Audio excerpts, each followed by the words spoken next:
প্রিয় ভাই আমার, আল্লাহ সুবহানাহু ওয়া তাআলার জান্নাত জাহান্নাম রয়েছে, আমরা প্রত্যেকে জানি। জান্নাত জাহান্নামের কথা জানি না এমন কোনো মানুষ নাই। জান্নাত জাহান্নামের ওয়াজ আমরা জীবনে বহু শুনেছি।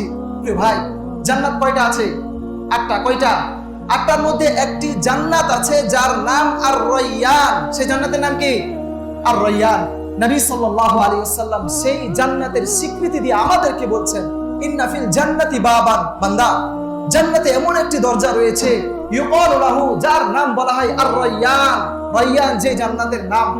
নবী সাল্লাল্লাহু আলাইহি ওয়াসাল্লাম বলেন, ইয়াদখুলু মিনহুস সাইমুনা ইয়াউমাল কিয়ামা, কিয়ামতের দিন সেই রায়্যান নামক জান্নাত দিয়ে শুধুমাত্র একজনে প্রবেশ করতে পারবে। তারা কারা?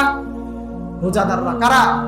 শুধুমাত্র রোজাদার যারা, তারাই সেই রায়্যান নামক জান্নাত দিয়ে প্রবেশ করতে পারবে।